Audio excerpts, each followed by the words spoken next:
Hi there. Do you hate the ocean? Does the thought of sailing over crystal clear water on a pristine coral reef surrounded by glittering fish and gliding turtles completely repulse you? If this sounds like you, this podcast is definitely not for you. But if you love the ocean, if you dream of wild adventures in tropical waters, exploring the world's most stunning reefs alongside marine scientists, divers, ancient knowledge holders, and conservationists, if you want to encounter everything from whales to clownfish and learn how to help protect our beautiful blue planet, then stop what you're doing and hit that subscribe button. Just tap follow or subscribe and you'll get a handy reminder when a new episode drops.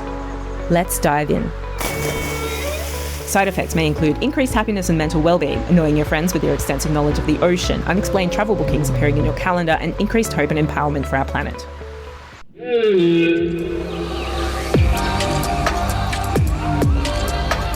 This is Word on the Reef, where marine science meets adventure. Join Tanya Murphy and Brett Goodban as we plunge into the wonders of the Great Barrier Reef and explore the mysteries beneath the waves.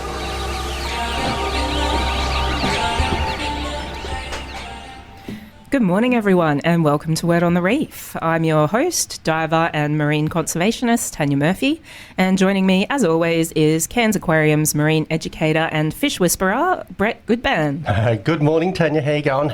Yeah, good, thanks. It's our 16th show on the radio. Look at us go. Look at us go. And thanks to everyone who has kindly followed our Instagram page, Word on the Reef podcast on Instagram. We've reached 600. 600 followers. What a milestone. You're all very special. Yes. Thank you so much. So let's see if we can get to 1,000. Tell your friends. Yeah. By today, it'll be good. Yeah. So today, Brett, I want you to picture this. You're waiting for a bus or sitting on a train and you start daydreaming.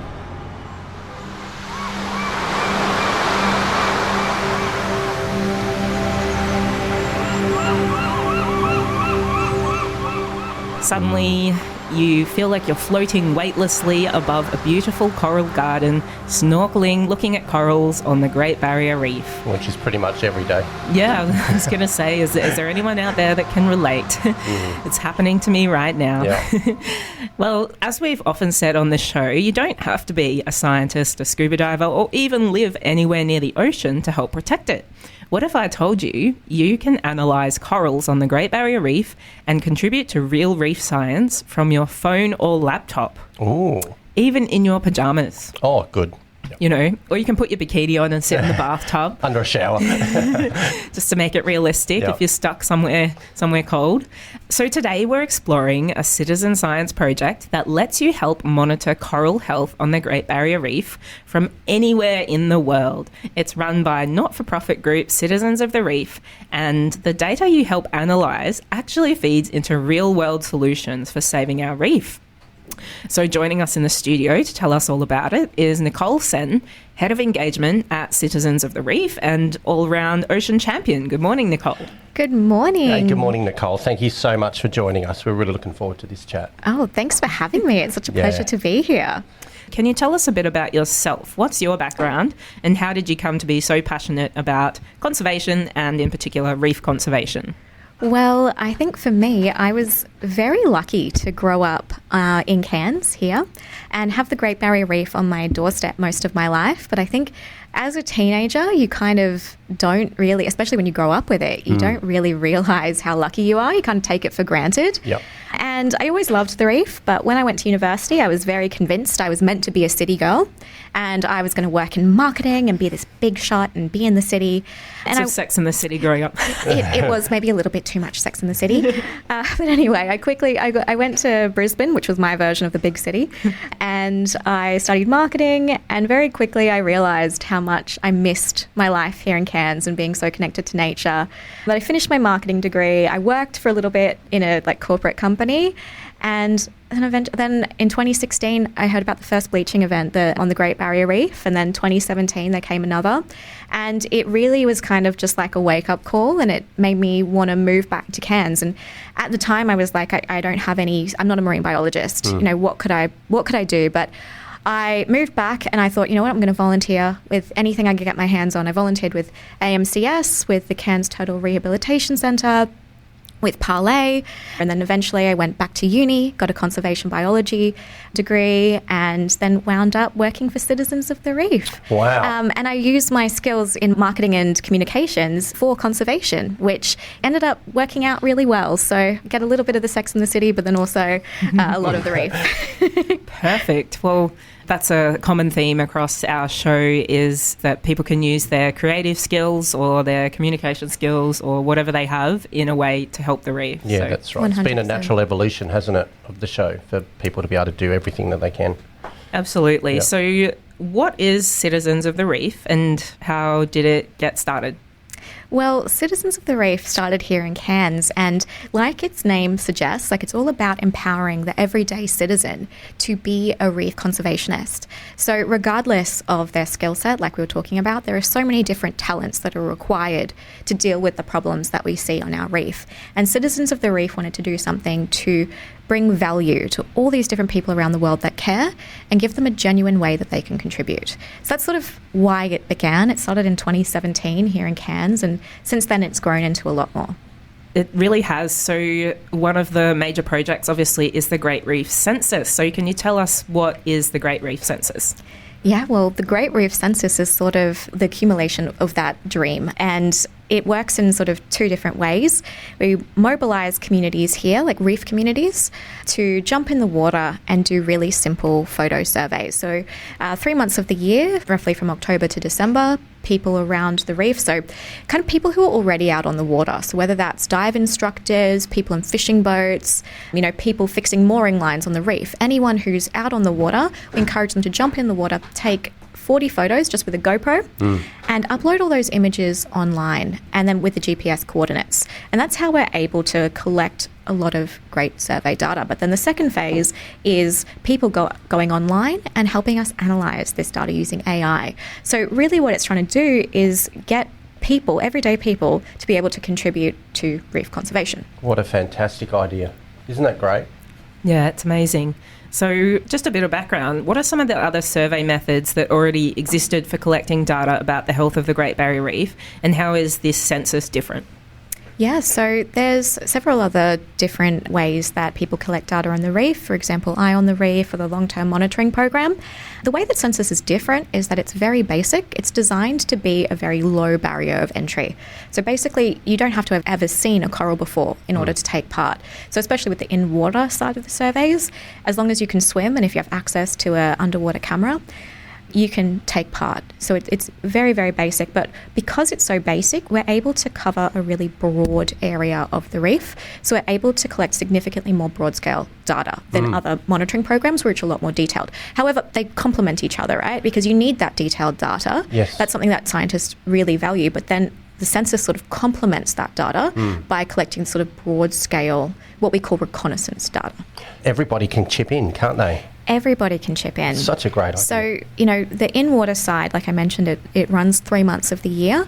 However, on the other side of that is the online image analysis. So even if they haven't got access to get into the water, like, even maybe they've gone out on the reef, didn't take any photos, but then they're about to head home back to Sydney or Melbourne or wherever they come from, they can still keep that engagement with the reef by logging on and analysing images. So the method of collecting the data, like you said, is they take 40 photos. Is there a certain part of each reef you want people to focus on, and how do you avoid multiple people swimming over the exact same corals?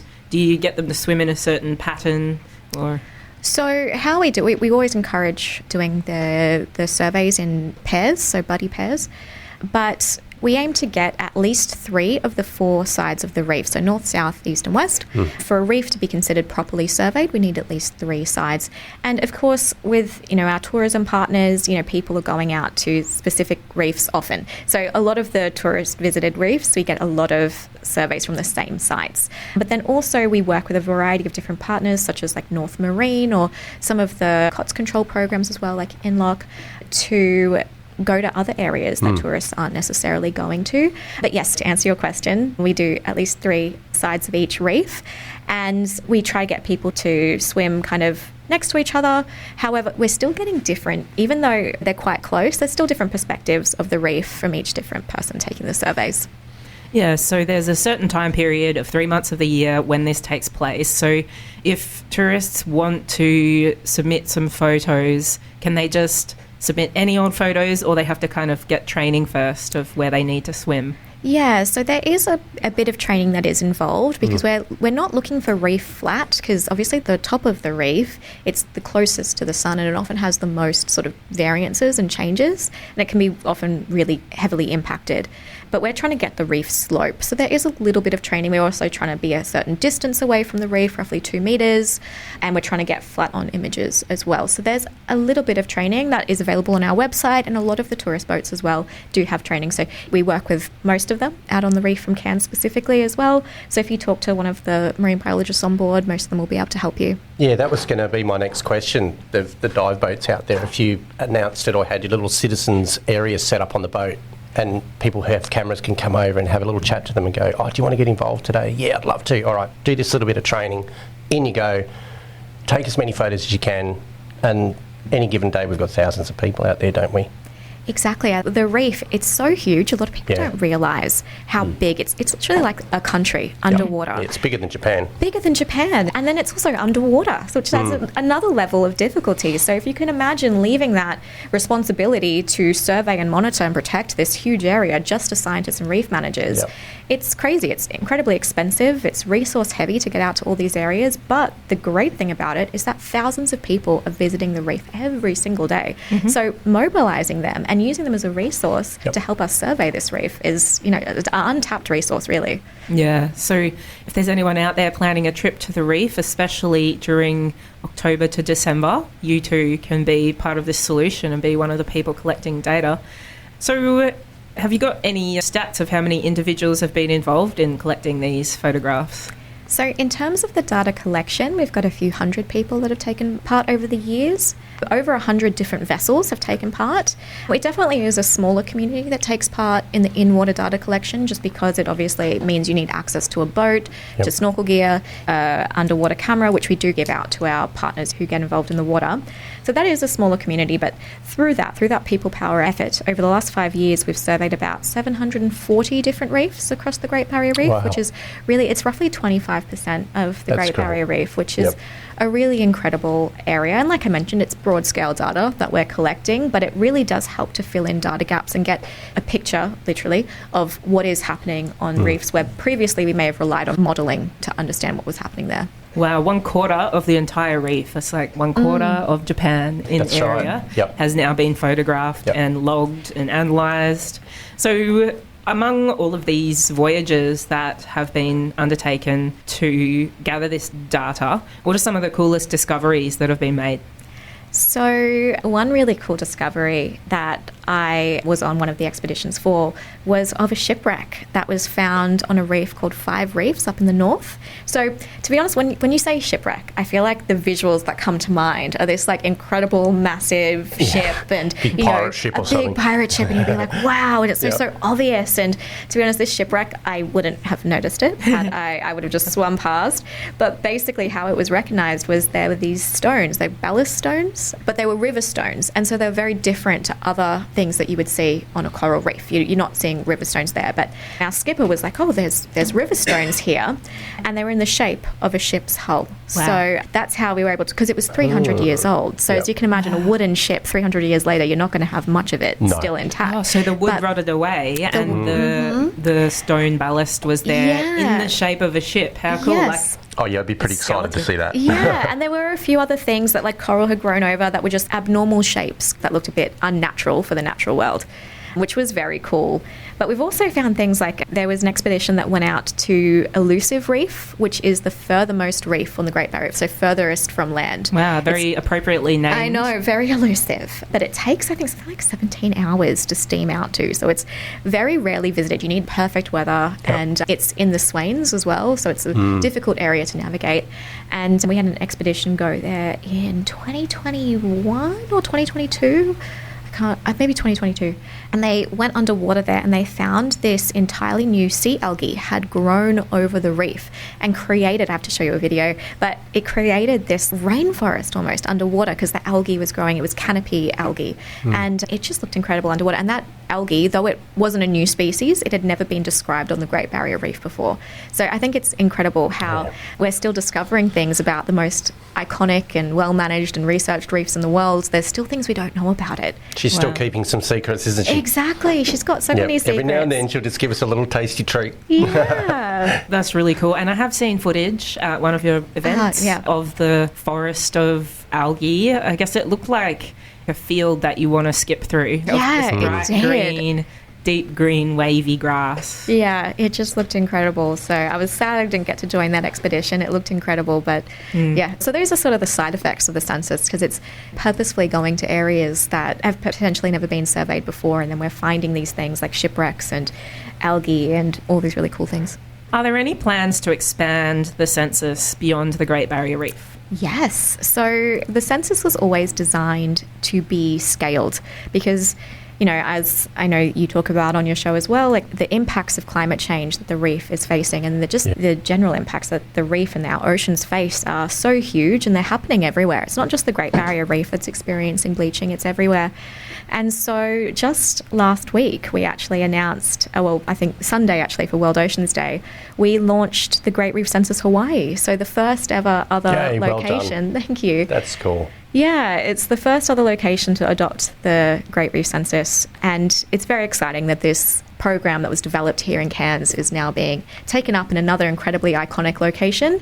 And I think as well, I read in the news not so long ago just more about global ocean heat waves and just all these things happening, and there's never been a more necessary time for us to be scaling conservation at the level that we need. And I think the census really does provide an easy way for communities to survey their own reefs.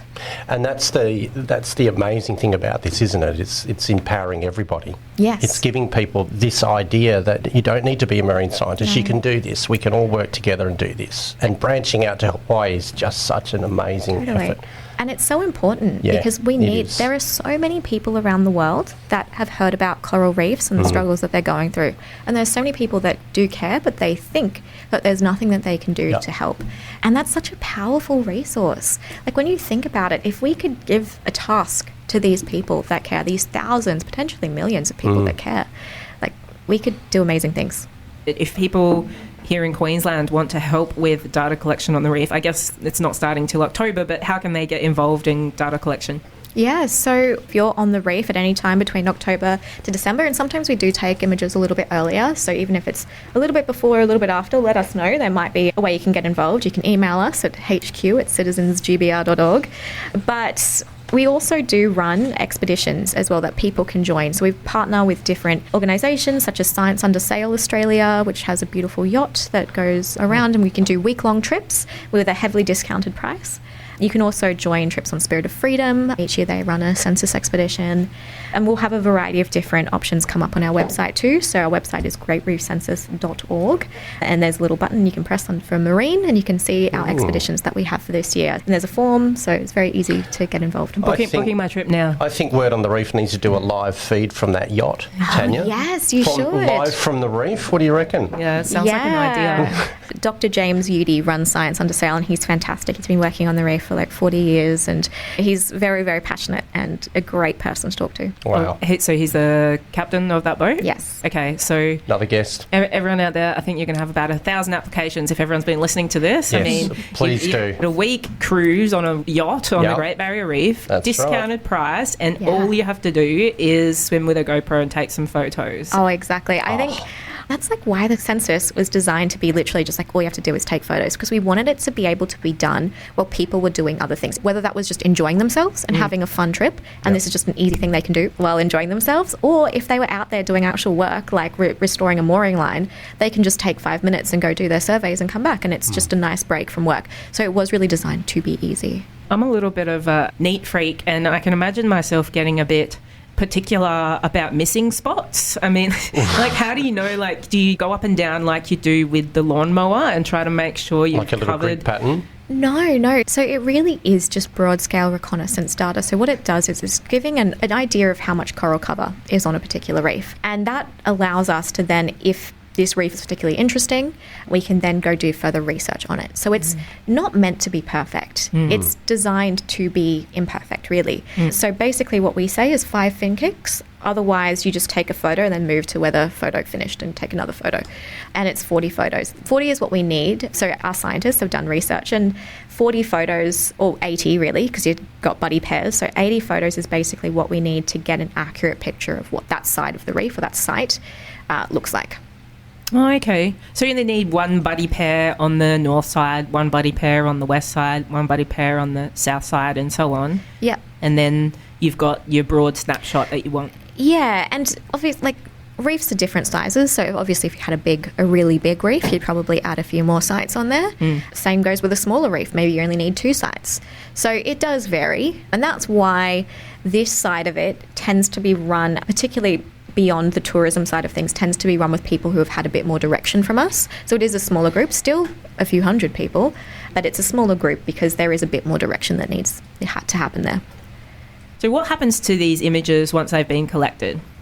So once they've been collected, these images all go through a AI system, which AI can be sometimes a bit of a scary word these days, because AI, we're seeing it happen everywhere, that AI is sort of replacing humans. And what we are really passionate about is not letting that happen. You know, humans are such a key part to conservation and to caring about coral reefs. But what we want to do is use AI to assist humans to get accuracy levels up and allow them to be a lot more valuable when it comes to contributing to science. And so all these images, they go through our AI system, and the AI basically draws lines around these coral images of the different coral types. And the AI then predicts what it thinks is in these images. But AI, at this stage, I'm sure as the years go by, it will get more and more accurate. But at this stage, it struggles a little bit with the natural world. Like I mentioned before, corals are very random. They obviously have shape, but nature, you can't really, it's not perfect. Not like a street sign or something like that, where AI is very good at picking up. So the AI was roughly 75% accurate, which isn't really enough for our scientists to sort of take that and use. But we found when we combined citizens, everyday people, with AI, we were able to get that accuracy up to what it is now, which is roughly 98 to 99% accuracy when compared to experts. Because a batch of the images each year are analysed by experts at University of Queensland, and we compare what those experts say to what the AI and everyday person combo says, and we're finding accuracy rates of above 98%. Wow. So amazing. Basically, the images go online, and then we ask people to analyse them, and they can do so really simply. So what we're looking for is 3 key coral types, and we've broken these types into shapes. So by identifying shapes, so branching, plating, boulder, and they look exactly like they're named, and by labelling them using the AI, people are able to contribute quite accurately to science. Amazing. I think Brett set one up as well, and I set up an account, and I had to go at analysing some images last night, and I just want to say that I have analysed 10 images and unlocked citizen science status. How many did you analyse, Brett? Yes, I analysed 10 as well, as a matter of fact. Oh, wow. And I nailed them all. Wow. Yes. Fantastic. Well, I should do, but yeah. So I can check that. No, I'm joking. Yeah, so it's really quite simple and quite addictive. The AI circles a coral, and you just tap if it's a branching coral, a plate coral, or a boulder coral, or something else. So do you know how many people across the world are helping to analyse these images, and how many images have been analysed? So last Great Reef Census in the Water, which happened from roughly October to December, we collected about 62,000 images, which was a lot. Wow. And each of these images needs to be analysed about 5 times each. So that's a lot of data.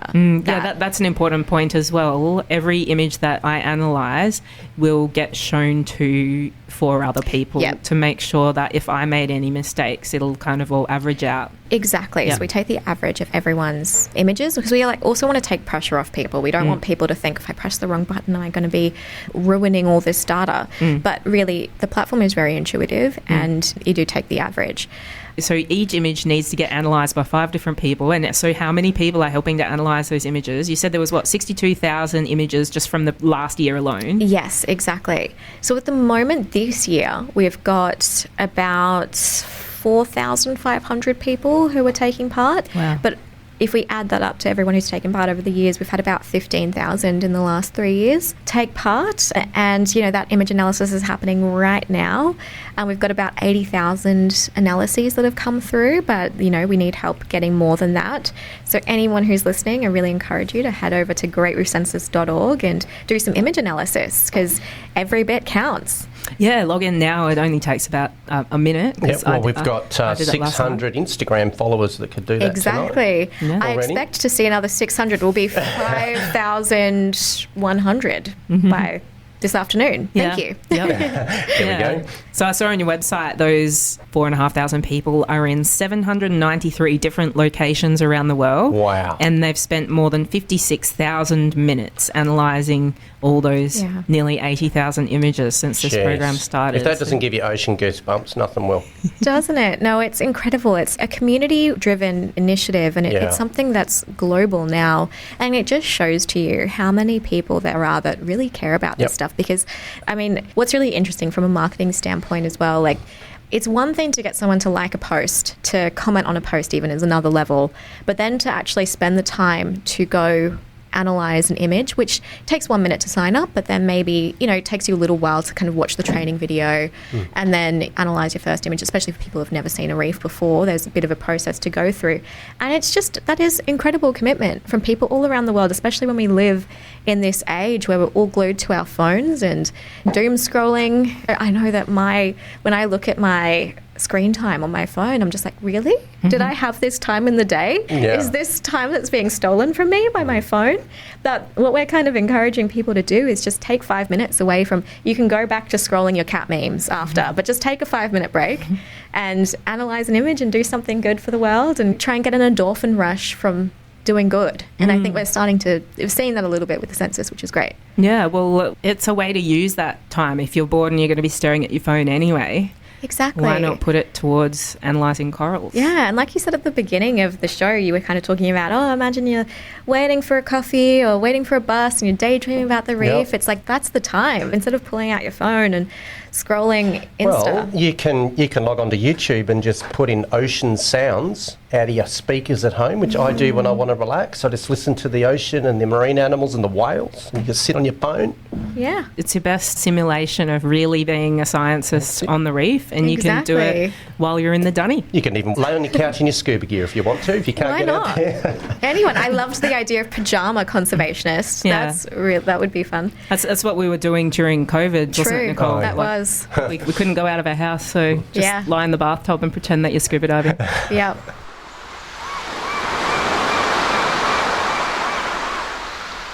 So we've been talking about the amount of people, thousands of people at the moment, 4,500 people in 793 different locations around the world have spent more than 56,000 minutes analysing nearly 80,000 images, which is an incredible global citizen science effort. It's got to be the biggest one ever. It's got to be a record. And I can see that you have a leaderboard, and the top of the leaderboard is Cleo, who has analysed more than 2,300 images alone. And there's plenty of others with similar numbers who are up there with Cleo. So who are these people? Who are these superstars? Yeah, so Cleo is a student. We run this program with school students, so one of the biggest demographics of people who analyse our images. And yeah, it's amazing. We see superstars every year. You may have seen Donna, whose name was maybe just below Cleo. Donna's been taking part in the census since we first began with the image analysis back in 2023, I believe. This is our third year doing the AI image analysis. And Donna, she's from down in Brisbane. She analyses images while her husband watches the footy. So that's her kind of ritual. And it's amazing to see. And we've taken Donna up to the reef, and, Cleo as well, who's come on this year. There's prizes that people can win that we give out. So this year we've run several different competitions. And at the moment we've got one in partnership with Mars, who run incredible reef restoration programs. But we've got the opportunity opportunity for someone to come win a trip to the reef. So every time you analyse 5 images, you actually get 1 ticket in the draw. So you guys both have 2 tickets currently, but you get a ticket in the draw to win a trip up to Cairns. So we'll fly you from a capital city in Australia. Well, Mars has given us the funding to do that.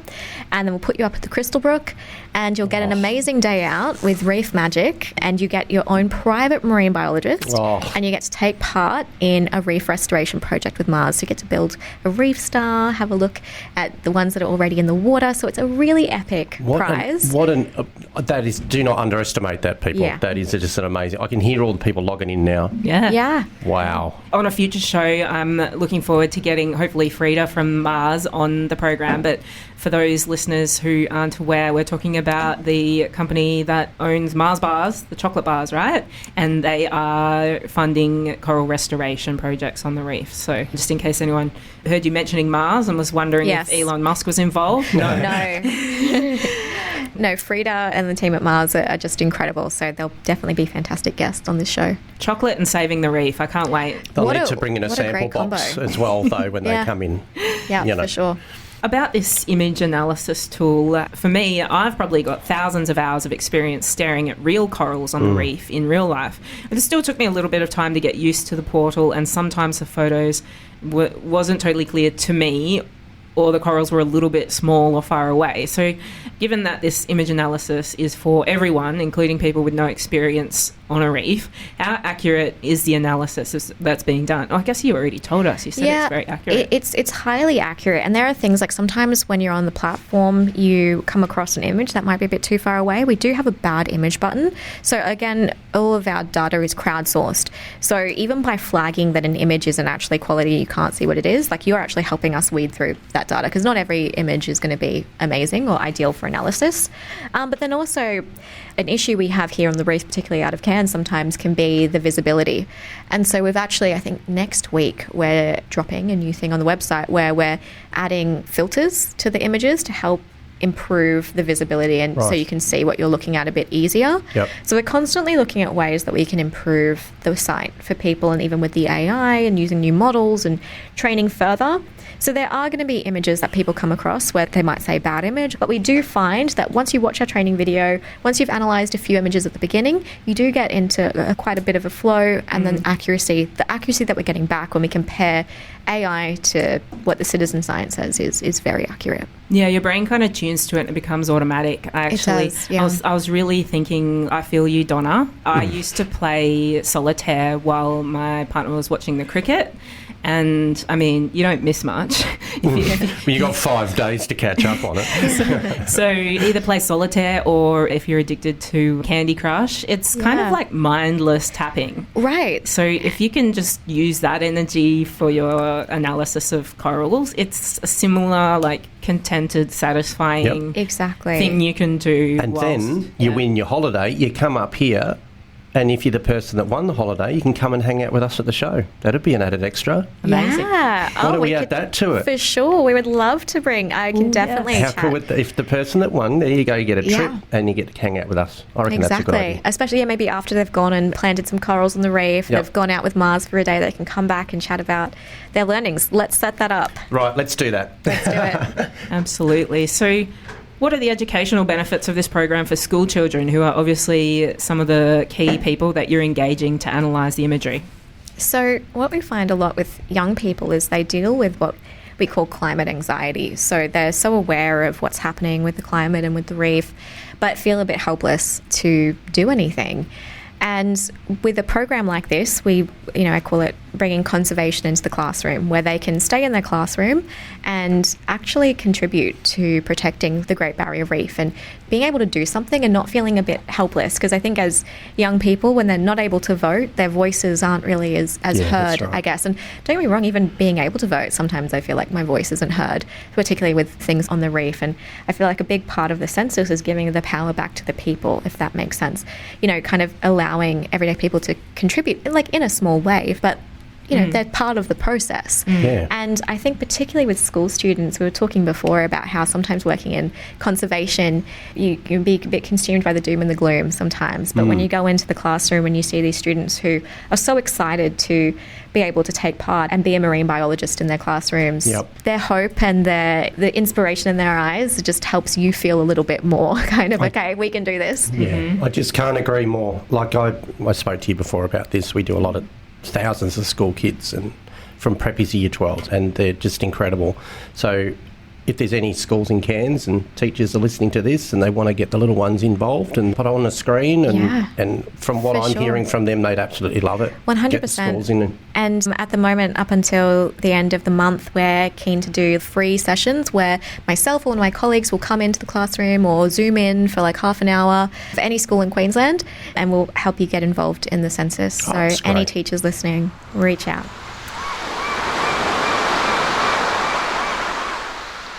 So, Nicole, the burning question is, what is this data from all these image analyses being used for?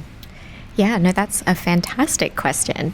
And so earlier we talked about the different programs. So Eye on the Reef, the long-term monitoring program. So one of the biggest uses of this data, it goes back to the University of Queensland, Professor Pete Mumby, who runs the Marine Spatial Ecology Lab.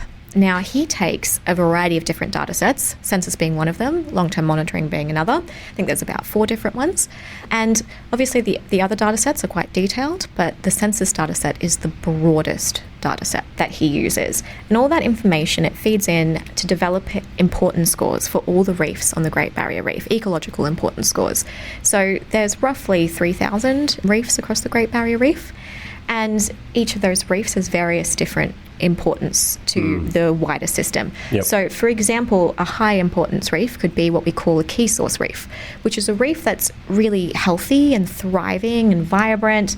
And during coral spawning, it's sending a lot of healthy coral babies and coral larvae up into the system. But what makes a key source reef different from other healthy reefs is that it's positioned in such a way that ocean currents will carry that coral larvae over to reefs nearby that are damaged and need additional help. Right. Yep. So they're regarded as very high importance. And the idea is if we can identify a few hundred of these coral reefs, we're able to, focus our limited resources in conservation on these few hundred reefs, and thereby protect many more alongside it. But anyway, going back to Pete Mumby's importance scores, so the census feeds into developing these importance scores. Then he gets all these ecological values and gives them to the Great Barrier Reef Marine Park Authority's Crown of Thorns Starfish Control Program. And it's a very collaborative program. It uses many different data sets, but Pete Mumby provides the ecological values. And then that goes into determining where they send things like the Crown of Thorns starfish vessels to remove Crown of Thorns starfish from the reef, if that makes sense. So it's one of many data sets that feeds into that program and that decision making. So he's taking the census data, which is very broad scale, and then also looking at the Marine Park Authority data, which is much more detailed, and combining that all together, he can get an idea of the importance of each reef. And that's a hard concept because there's 3,000 separate reefs along the Great Barrier Reef, and they're all important. That's yes. right. But when we have limited resources to go out and, for example, remove pests like the crown of thorns sea stars, we can't be everywhere in a reef the size of Japan at once. No. So, unfortunately, we have to decide which ones are key reefs, like you said, and focus our limited resources Exactly. there. And even beyond, we're just talking about ecological importance here. There's also importance in terms of economic value, like tourist value, cultural values as well. So there's many different factors that feed into this, but that's just one way that the data is being used. But we're also now, so a new thing that we've worked on this year is, and this links back to the Mars reef stars. So just to give you a brief overview, I'm sure Frida will do a much better job of this later, but the Mars reef stars are these structures that are made out of steel quite easily, and they're placed on rubble patches. So after cyclones come through or other disturbance events, we have like coral rubble, and coral larvae can't settle on rubble because the rubble's moving with the currents. And so these stars, they stabilize, but it needs a specific type of rubble as well, like a specific amount. And so we're now working on using the census images to help identify these areas of rubble, so then we can can provide Mars with a map that shows areas that may have ideal rubble areas, and then that helps Mars then know where to go to sort of, they still need to go visit and make sure there are other elements that are lined up, but it helps, take this area the size of Japan and identify specific places that they can go that might potentially be ideal for reef star building. So it's also helping reef restoration efforts as well. But as we're going to Hawaii and other areas, we're now looking at what other things, like what other end users, what other uses for data could we help fill? And that's an ongoing thing. We're always looking for new end users of our data. It's just so important work, isn't it? Yeah, it's really great that you can target those reef restoration projects to where they're going to be the most useful. Like if you've got a project that helps to restore healthy coral onto rubble, then you need to know where all the rubble is. Yeah, So that's why these photos are important. And 100%. Is there somewhere where we can go and look at a map and see what the importance of each part of the Great Barrier Reef is? So I know on our website, if you go into greatreefcensus.org, there should be a way to find the reporting maps, so you can kind of see over the years what we've been able to map out. I don't think it's Pete Mumby's exact importance score, ecological importance scores, but it's sort of a little bit of an idea of what's happening there. Yeah, it'd be great to know where those key reefs are, which are the ones which are going to be so important for saving the reef. Where are they? Yeah, so there's several that have been identified. I think the census alone has identified, like a few dozen have been identified by the census, but really what we're looking for is a few hundred that can naturally reboot the areas around them. But I think as well, it's interesting. So at the moment, like I said at the beginning, our main focus is involving people in a very valuable and useful way. Like we never want to ask someone to do something for us that's just tokenistic. We want it to be actually contributing to citizen science. And that's probably going to evolve as technology and AI gets better and better. So right now it's labeling images, but in the future it could be something else. But we're always looking and thinking of different data needs and different ways that everyday people can easily and accessibly contribute to reef conservation. Yeah, you've built your army for whatever might come. And that's the thing is, if we can build an army of, at the moment we've got 4,500 taking part this year, but if we could activate, say, 20,000, 60,000 people with one data set, we could get the entire Great Barrier Reef analysed in a day. If we could just have a day where 60,000 people logged in, which is incredible. We'd be turning around data like that, which is like, I just click my fingers if you can't hear. But, and that's kind of what we need. That's what we're trying to build and trying to create and work with our different partners to do. And that's a really good message for people, right? So everyone can do it. You don't need to be a scientist. No. And as we just learned, the way that you might want to help the reef is that you're helping those reefs that are our big baby nurseries. And for us who are in the industry, just the thought of being able to protect an area that's creating more of those new little coral babies, and then they get on the bus and they get moved down to the little areas that need help. Yeah. It's just such a beautiful connection, isn't it? So you can help the little baby nurseries, you can help Mars put these structures in to allow the babies to grow more. It's just it's easy to do by just sitting on your phone, the difference you can make. Oh, 100%. We all have the time. I think that's the thing. Yeah. We all have the time. It just takes 5 minutes. So we've only got just over 3 minutes left, but really quickly, like you mentioned, the reef has suffered 6 mass coral bleaching events in the last 9 years. The most recent 4 were in 2020, 2022, 2024 and 2025 this year. So has the census contributed to measuring and mapping out the extent of the bleaching and perhaps identifying some solutions? Yeah, well, so the census itself doesn't really, I guess, necessarily provide solutions, but it does provide data. And so what has been key doing the census year on year at roughly the same time, we're able to see the impacts and the recovery of the reef in real time. We're able to provide that data back to scientists. So this year we've incorporated a question, you would have seen it. There's a question that says, have you seen any bleaching? And we're testing that to see if the citizen scientists can identify bleaching. Because we've got 3 questions in our platform, which you would have seen. The first one is the labeling the coral images. The second one is identifying soft versus hard coral. And the third is, can you see coral bleaching? And the first question we've tried and tested, that's one that's super accurate. We know that's good. But our other 2 questions are testing questions, because we're constantly trying to figure out what is citizen science and what is beyond that. What do you need a scientist to identify? And we're testing that with bleaching now to see, can people actually accurately provide bleaching data back to scientists, or is that something we need to keep with the experts? And all of that being said, you can lay on your couch and do that. You Yeah. can help. Do you know what I mean? Yeah. It's amazing, isn't it? Yeah. Right, well, we don't have much time left, but for all those listeners who are interested in trying to beat my current amazing record of 10 images analysed, remind everyone again where they can head to get started. It is greatreefcensus.org. And then you can sign in, put in your email address. And just a reminder as well, every 5 images you analyse gets you a ticket in the draw to win a trip up to the reef. That is going on until the end of the month. So get in there and help us analyse images. Nicole Senn, Head of Engagement at Citizens of the Reef. Thank you for all your amazing work. Yeah, thank on you. This incredible Thank project. you so much, guys. Superstars. No, it's fantastic to come chat. Yeah, thanks so much for joining us on the show today. Yeah, thank you. And thanks to you, all our listeners, for joining us on Word on the Reef. I'm Tanya Murphy. My co-host is Brett Goodban. And we'll be back next Friday at 10 a.m. on Cairns FM with more awesome marine science adventures. Have a great week. Best fishers, everybody. And don't forget, help us get to 1,000 Instagram followers. Instagram.com/Word on the Reef podcast. Yep. That's all for this week. Best fishers. See you next time. Bye. See ya.